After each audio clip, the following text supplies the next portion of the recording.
Cruise workers remember the passengers who make their jobs harder, but they also remember the passengers who make a long shift easier.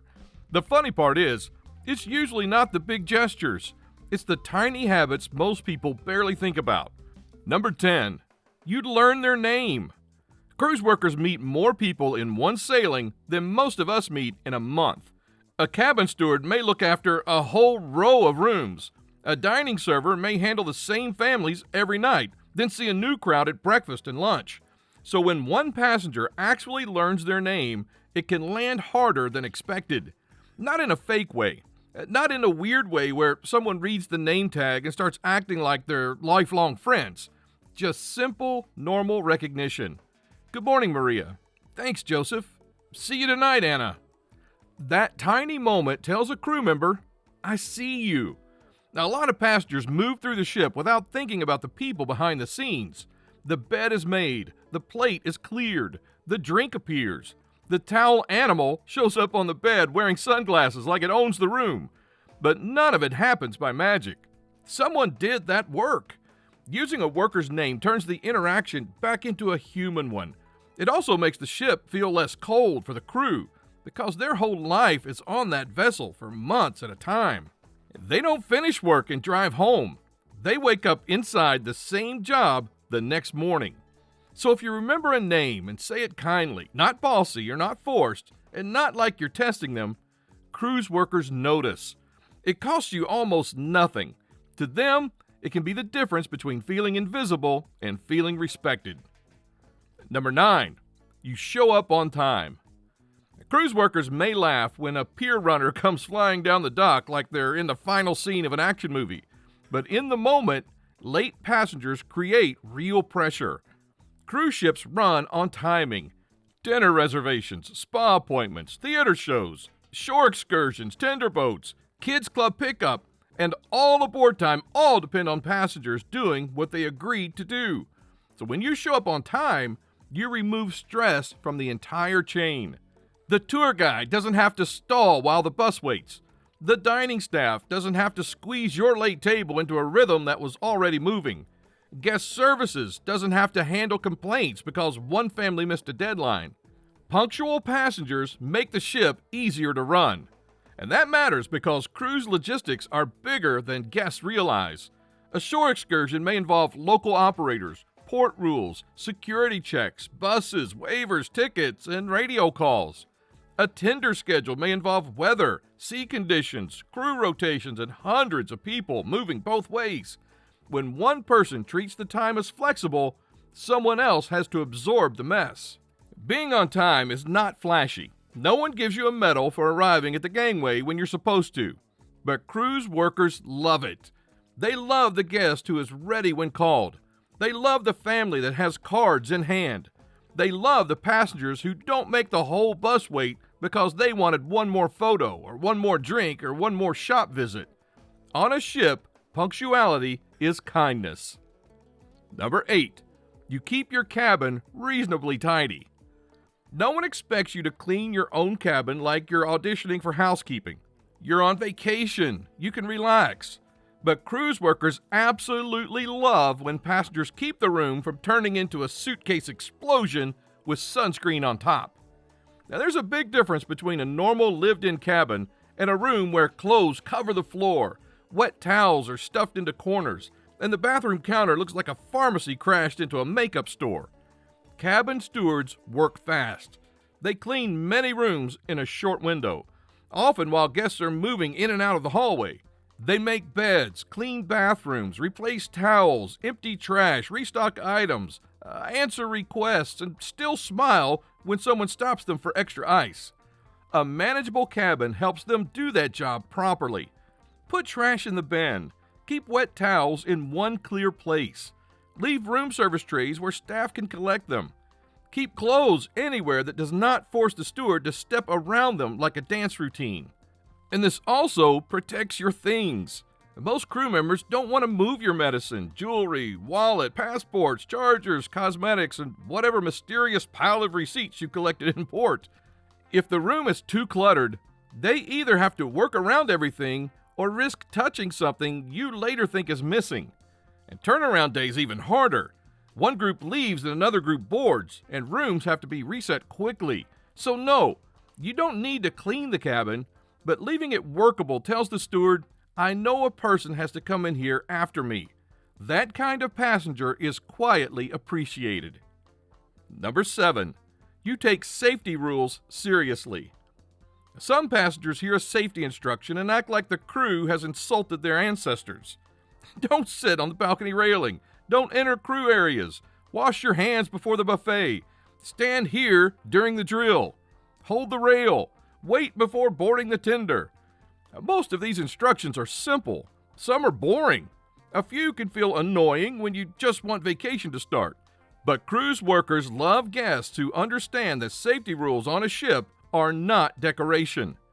They're the reason thousands of people can relax in one floating space without everything turning into chaos. The crew trains for fire, medical events, rough weather, crowd movement, and emergencies most guests never see. They're not trying to ruin your fun by asking you to listen. They're trying to prevent one bad choice from becoming everyone else's problem. The muster drill is the easiest example. Nobody is excited to stand there and hear safety information. But when guests pay attention, follow directions, and stop joking long enough to understand the basics, the crew can finish faster and everyone gets back to vacation sooner. Hand washing matters too. Ships have shared elevators, railings, tables, serving areas, and crowded spaces. One careless habit can spread fast. Crew members know this because they deal with the consequences. Workers love passengers who do not argue over basic safety. The guy who listens the first time is easier to protect. And the crew already has enough to handle without debating whether someone should climb over a rope because it will only take a second. That sentence has caused plenty of trouble. Number 6, you leave a short thank you note. A short thank you note can mean more than most passengers realize. It doesn't need to be dramatic. It doesn't need to be long. It doesn't need to sound like an award speech. A few honest lines on cabin stationery or a small card can stay with a crew member long after the crew ends. Thank you for taking care of our room all week. You made dinner feel special every night. We noticed how hard you worked. And that's enough.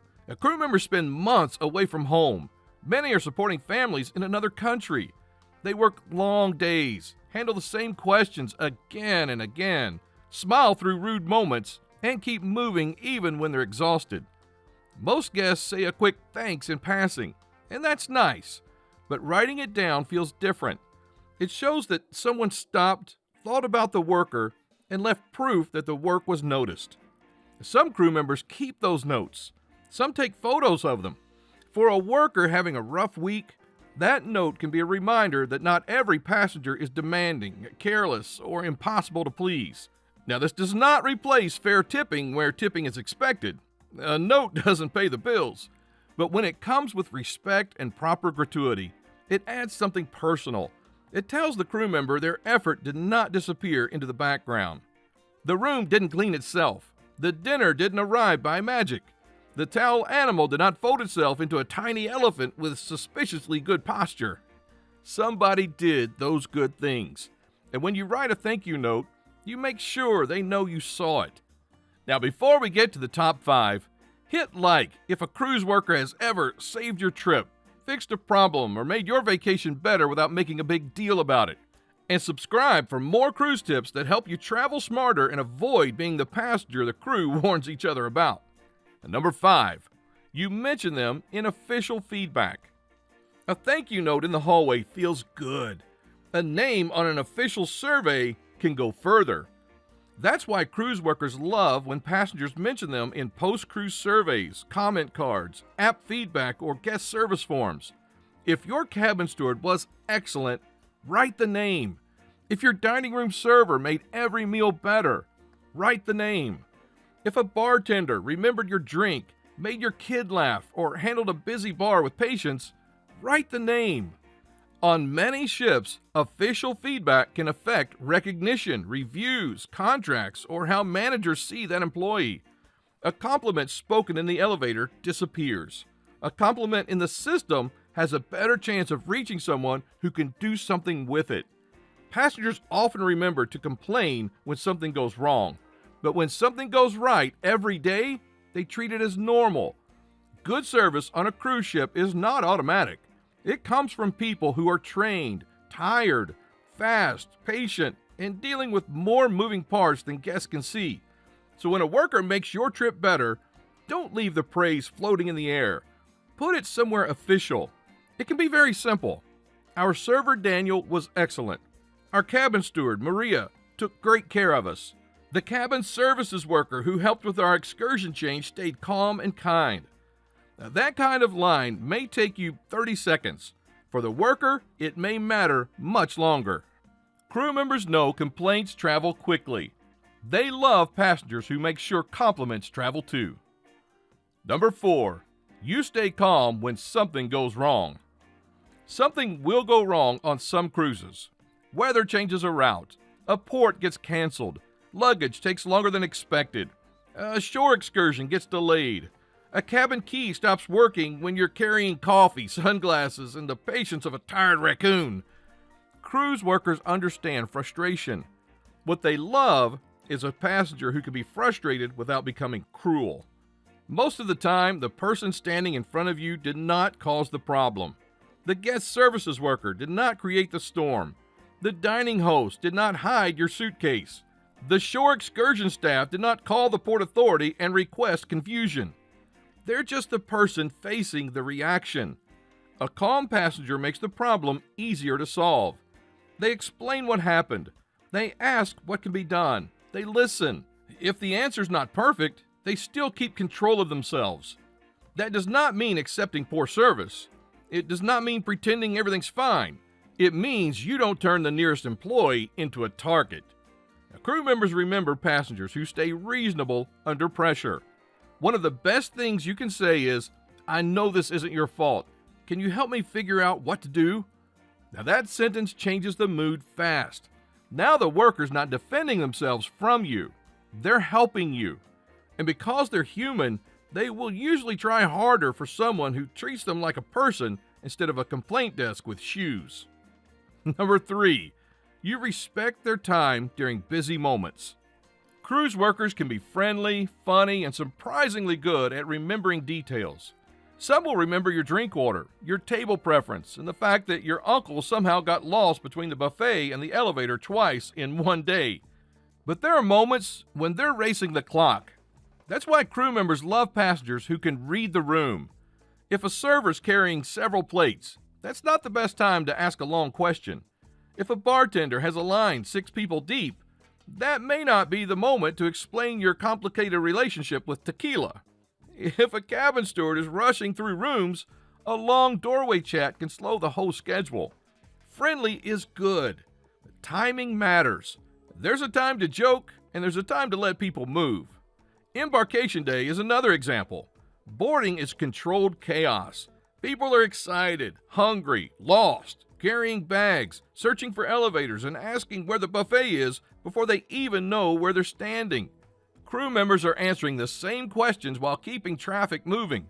A passenger who asks clearly, listens quickly, and steps aside is a dream.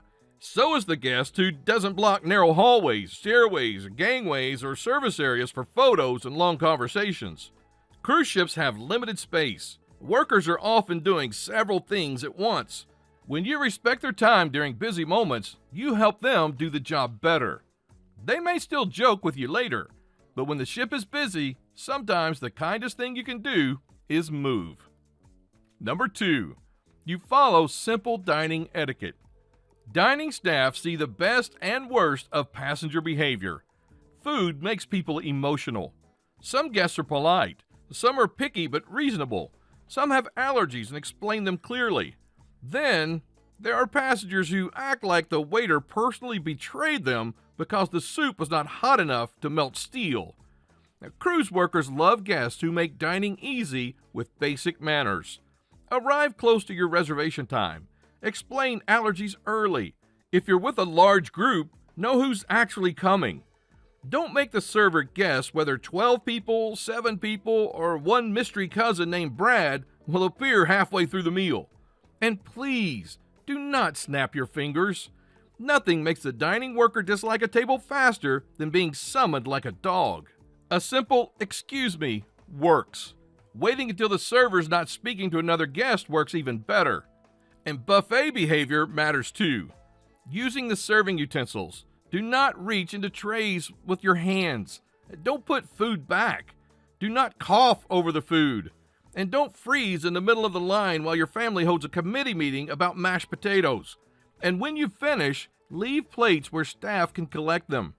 Cruise dining is a huge operation.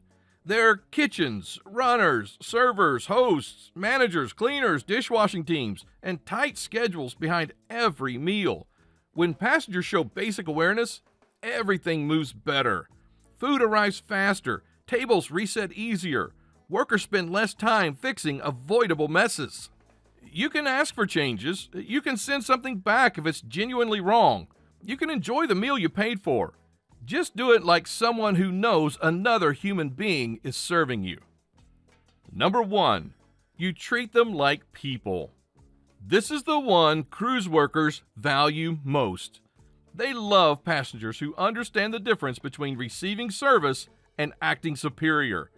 A crew member can clean your room, bring your drink, carry your bag, guide your excursion, serve your dinner, solve your problem, and still deserve full respect. That should be obvious, but on some sailings, it is apparently a plot twist. Some passengers talk down to workers. Some make rude jokes. Some complain loudly in front of them as if they're not standing right there. Some assume an accent means someone is less intelligent. And some act like paying for a cruise gives them permission to behave like royalty with a sunburn. Crew members notice all of it. And they also notice the opposite of it. They notice the passenger who says please, the guest who makes eye contact, the guest who waits their turn, the person who doesn't embarrass staff in public, the family that teaches their kids to say thank you, the cruiser who understands that friendly service does not mean a worker is available for every demand at every second. Many cruise workers are skilled professionals. They speak multiple languages. They manage pressure well. They remember details across dozens of guests. They live far from home and work through homesickness, exhaustion, and the passenger who thinks the ship should turn around because they left their sunglasses in a taxi. So when a passenger treats them with dignity, it cuts through the noise. The best passengers are not always the richest passengers. They're not the loudest. They're not the ones with the biggest suite or the longest list of demands. They're the ones who make the work feel less draining. They understand that someone else is cleaning up after them.